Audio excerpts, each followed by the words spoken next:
வணக்கம். All in one zone devotion சேனலுக்கு உங்களை அன்புடன் வரவேற்கிறேன். இன்றைக்கு தேய்பிறை பஞ்சமிங்க. அதுவும் கார்த்திகை மாதத்தில் வருகின்ற தேய்பிறை பஞ்சமி ரொம்பவே சிறப்பு மிக்க பஞ்சமி நாள் என்றே சொல்லலாங்க.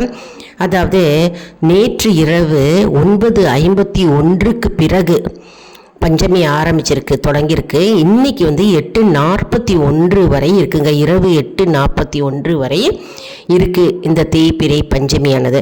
இந்த தேய்பிறை பஞ்சமி அன்று நம்ம என்னென்னலாம் செய்யணும், எப்படியெல்லாம் வழிபடணும், நமக்கு என்ன பலன் கிடைக்கும் அப்படின்றதையும் நம்ம இப்போது முழு விவரமாக பார்க்கலாங்க. அதற்கு முன்னால் நம்முடைய சேனலை தான் ஃபர்ஸ்ட் டைம் பார்க்குறவங்களா இருந்தாலும் சரி, சப்ஸ்கிரைப் பண்ணாமல் பார்க்குறவங்களா இருந்தாலும் நம்ம சேனலை சப்ஸ்கிரைப் பண்ணிக்கோங்க. கூடவே அந்த பெல் பட்டனை ப்ரெஸ் பண்ணிக்கோங்க. ஆல் என்கின்ற ஆப்ஷனையும் ப்ரெஸ் பண்ணிக்கோங்க. அப்போ தான் நான் போடுற வீடியோஸ் எல்லாம் உங்களுக்கு உடனுக்குடன் நோட்டிஃபிகேஷனில் மிஸ் பண்ணாமல் தெரிய வரும். சரி, வாங்க இப்போ நம்ம வீடியோக்குள்ளே போகலாம். அதாவது தேய்பிறை பஞ்சமி அன்று நம்ம வாராகி அம்மனை வழிபடுவதால் நம்ம குடும்பத்தில் இருக்கும் அனைத்து பிரச்சனைகளும் நீங்கும் என்பது ஐதீகம்ங்க. ஏனென்றால் வாராகி அம்மன் அன்னை பராசக்தியின் படைத்தளபதியாக திகழ்கிறார். அது மட்டுமில்லை, அன்னை பராசக்தியின் படைத்தளபதியாக திகழ்கின்ற வாராகி அம்மன் எதிரிகளை பந்தாடி ஜெயித்தவர். அதனால் நம்முடைய வாழ்க்கையில் தோன்றுகின்ற காணப்படுகின்ற அனைத்து பிரச்சனைகளும் துன்பங்களையும் நமக்கு நீங்க பெறுவார். அதாவது நம்முடைய துன்பங்களே இல்லாமல், நம்முடைய எதிரிகள் இல்லாமல் அதை சுக்கு நூறாக நீக்கி விடுவார். அதனால தான் நம்ம தேய்பிறை பஞ்சமி மிகவும் முக்கியமான நாள் என்று சொல்கிறோம். ஏன்னா வாராகி அம்மனுக்கு உகந்த நாள். சரி, நம்ம எப்படி நம்ம வாராகி அம்மனை வழிபடுவது, நம்ம என்ன தீபம் ஏற்ற வேண்டும், அது மட்டும் இல்லைங்க. நம்ம இன்றைக்கி கார்த்திகை மாதம் இல்லையா, கார்த்திகை தேய்பிறை பஞ்சமி இன்றைக்கி மிக மிக மிக அற்புதமான நாள். எப்படி நம்ம வழிபாடு செய்வது அப்படின்னு பார்க்கலாம். மற்றும் பலன்கள் என்ன அப்படின்னு பார்க்கலாம். அதாவது வாராகி அம்மன் சப்த கன்னியர்களில் ஒருவராக திகழ்கிறார். அதனால் நாம் வாராகி அம்மனை சப்த கன்னியர்களில் ஒருவராக நம்ம இன்றைய தினம், அதாவது தேய்பிறை பஞ்சமி என்று நம்ம வேண்டினாக்க நம்முடைய பிரச்சனைகள் அனைத்தும் தீரும். அது மட்டும் இல்லைங்க, நம்முடைய வேண்டுதல்களை, வரங்களை அள்ளி அள்ளி நமக்கு கொடுப்பார் என்பது நம்பிக்கை. தேவி புராணம் என்ன கூறுகிறதுன்னா, சப்த கன்னியர்களில் ஒருத்தியான வாராகி அம்மனை நம்ம தேய்பிறை பஞ்சமி அன்று நம்ம வழிபட்டால் நம்முடைய வேண்டும் வரங்களை அப்படியே வாராகி தாய் நமக்கு அள்ளி அள்ளி கொடுப்பார் என்பது நம்பிக்கை. அதாவது தேவி புராணம் கூறுகிறது. அது மட்டும் இல்லை, இன்னைக்கு கார்த்திகை தேய்பிறை பஞ்சமி மிகவும் உகந்த நாள். அதனால் இன்னைக்கு வாராகி அம்மனை நாம் வழிபட்டால் நம்முடைய எதிரிகள் நீங்குவார் என்பது நம்பிக்கை. இன்றைக்கி விரதம் இருந்து நம்ம வாராகி அம்மனை வழிபட்டால் நம் வீட்டு அக்கம் பக்கத்தில் இருக்கும்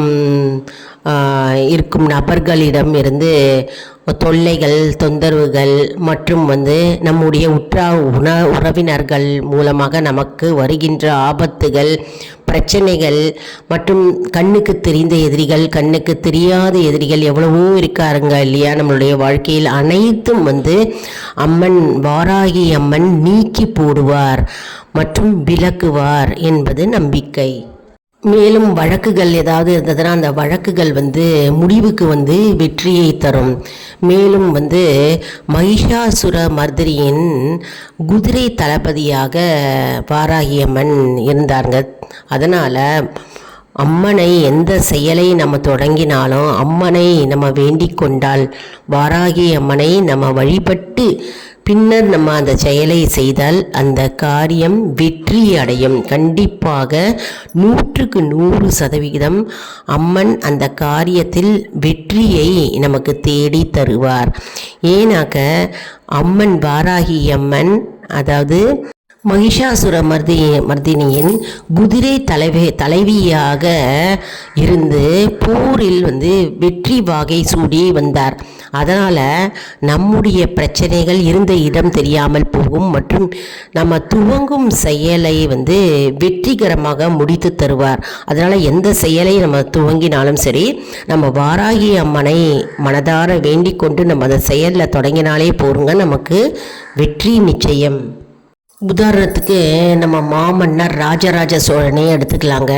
அதாவது எந்த போருக்கு கிளம்பினாலும் சரி, ராஜராஜ சோழன் முதலில் வாராகி அம்மனை வழிபட்ட பின்னரே போருக்கு கிளம்புவாராம். அதனால் அவருக்கு எப்பொழுதுமே வெற்றி தான், அவருடைய வாழ்க்கையில் வெற்றி வந்தது என்று இதுவே ஒரு சிறந்த ஒரு எடுத்துக்காட்டாக இருக்கிறதுங்க. மற்றும் ராஜராஜ சோழன் வாராகி அம்மனை எப்படி வழிபடுவார் என்றால், அம்மனுடைய பெயர், அதாவது அம்மனுடைய திருநாமங்களை கூறுவாராம். அதாவது வாராகி, தண்டநாதா, சமய சங்கேதா, சமயேஸ்வரி, சங்கேதா, பூத்ரினி, மகாசேனா, ஆக்ஞா சக்கரேஸ்வரி, அரிக்கின்னி, பஞ்சமி, சமேஸ்வரி, மகாசேனா என்று 12 திருநாமங்கள் இருக்குங்க வாராகி அம்மனுக்கு.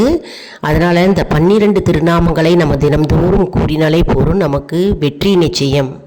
என்னென்ன காரியங்கள் தடைப்பட்டு கொண்டிருக்கிறதோ, தடைகளே உங்கள் வாழ்க்கையில் இருந்தாலும் சரி, அந்த தடைகளெல்லாம் நீக்கி போட்டு அம்மன் அதில் வெற்றி கொடுப்பார். மேலும் இந்த 12 திருநாமங்களை நம்ம தினம்தோறும் நம்ம ஜபித்து வர வேண்டுங்க. சங்கேதா, சமய சங்கேதா, வார்த்தாளி, வாராகி, பஞ்சமி, மகாசேனா, ஆக்ஞா சக்கரேஸ்வரி, அரிக்கினி, பூத்ரினி, மகாசேனா, பஞ்சமி, வாராகி என்ற இந்த திருநாமங்களை நம்ம சொல்லிக்கொண்டே வந்தால் போகிறோம், நம்முடைய நீண்ட நாள் நோய்கள் நீங்கும். அதாவது நாள்பட்ட நோய்கள், குணமாகாத நோய்கள் நிறைய இருக்கு இல்லையா நம் உடலில், அதெல்லாம் நம்ம உடலை விட்டு நீங்கும். இருந்த இடம் தெரியாமல் ஓடி போகும். அம்மனுடைய திருநாமங்களை நம்ம சொல்லிவிட்டு வந்தாலே போருங்க. தினம்தோறும் இது ஒரு பழக்கமாகவே நம்மளுடைய வாழ்க்கையில் வைத்து கொள்ள வேண்டும். அம்மனுடைய 12 நாமம் தானே, இந்த நாமத்தை ஈஸியாக நம்ம எல்லாரும் சொல்லலாங்க.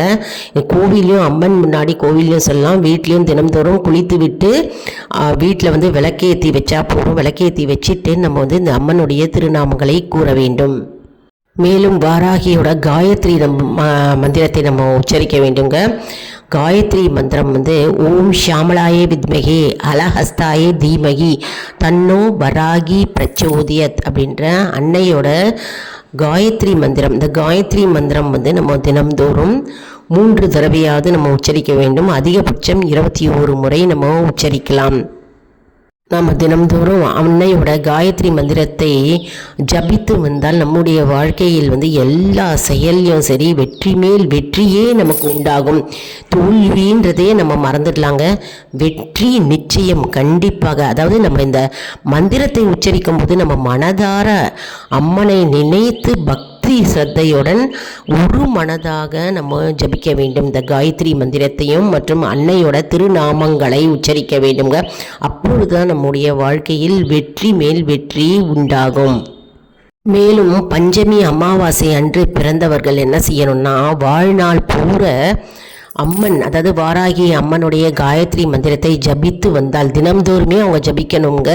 அப்படி அவங்க ஜபித்து வந்தால் அந்த மந்திரங்களின் சக்தி அவர்களுக்கு கிடைக்கும். வாழ்நாள் பூர அம்மனுடைய மந்திரத்தை ஜபிக்க வேண்டும். மற்றும் அந்த மந்திரத்துடைய சக்தி அவர்களுக்கு முழுமையாகவே கிடைக்கும். அதனால் பஞ்சமி அமாவாசை தினத்தன்று பிறந்தவர்கள் தினம்தோறும் வாழ்நாள் பூரும் அவங்க வாராகி அம்மன் காயத்ரி மந்திரத்தை ஜபிக்க வேண்டும். தேய்பிறை அஷ்டமி எப்படி பைரவருக்கு உகந்த நாள் என்று நம்ம சொல்கிறோமோ, அதே போன்று வாராகி அம்மனுக்கு உகந்த நாள் தேய்பிறை பஞ்சமி தினம். அதனால் தேய்பிறை பஞ்சமி தினம் வந்து மிகவும் சிறப்பு வாய்ந்த தினமாக கருதப்படுகிறது. பஞ்சமி நாளில், அதாவது தேய்பிறை பஞ்சமி நாளில் வந்து நம்ம வாராகி தேவிக்கு வந்து செந்நிற மலர்களால் அர்ச்சனை செய்யலாம். செந்நிற மலர்களால் மாலை அணிவிக்கலாம். அப்புறம் தேங்காய் தீபம் ஏற்றி வந்தால் நமக்கு தைரியமும் வாழ்க்கையில் தன்னம்பிக்கையும் தானாகவே வருங்க. அதனால் வாராகி அம்மனுக்கு உகந்த பூக்கள் என்ன நிறம் என்றால் சிவப்பு நிறம், அதாவது செவ்வரளி பூக்கள் நம்ம வச்சு அர்ச்சனை செய்யலாம். மற்றும் வந்து சிவந்த நிறத்தில் செம்பருத்தி இருக்கு இல்லையா, செம்பருத்தி பூக்களை வைத்து நம்ம அர்ச்சனை செய்து அம்மனுக்கு அலங்காரம் செய்யலாம். நமக்கு நம்முடைய வாழ்க்கையில் தைரியமும் தன்னம்பிக்கையும் துளிர்விடும். மேலும் அம்பாளுக்கு வந்து வெள்ளை மொச்சை பருப்பை வந்து வேக வைக்கணும். வேக வச்சு அம்பாளுக்கு வந்து படைக்கலாங்க. மற்றும் வந்து சர்க்கரை வெள்ளிக்கிழங்கு நம்ம வந்து அம்பாளுக்கு கொடுக்கலாம். பூமியில் விளைகின்ற என்ன கிழங்கு வகைகளாக இருந்தாலும் அம்பாளுக்கு பிடித்த உணவாக அது கருதப்படுகிறது. அதனால் தேய்பிறை பஞ்சமி அன்று வந்து நம்ம மொச்சை பருப்பு மற்றும் கடலை வகைகள் மற்றும் சுண்டல் வகைகள் மற்றும் வந்து கிழங்கு வகைகள் வச்சு நெய்வேத்தியமாக அம்பாளுக்கு படைக்க நம்முடைய வாழ்க்கையில் இருக்கும் பிரச்சனைகள் அனைத்தும் நீங்கும். மேலும் எல்லா நலன்களும் வளங்களும் நமக்கு வந்து சேரும். மேலும் தோல் நீக்காத உளுத்தம் வடையை நம்ம நைவேத்தியம் செய்தால் தனவசியம் உண்டாகும். தன தானியம்லாம் விருத்தியாகும் நம்ம குடும்பத்தில். அதாவது செல்வம் பெருகும், செல்வம் மேலோங்கும் மற்றும் பணவரவு உண்டாகும். அதனால் தோல் நீக்காத உளுத்தம் வடை வந்து நெய்வேத்தியம் செய்வது மிகவும் சிறப்பு வாய்ந்ததாக கருதப்படுகிறதுங்க. மேலும் தொழில் விருத்தியாகும், வியாபாரம் செழிக்கும்.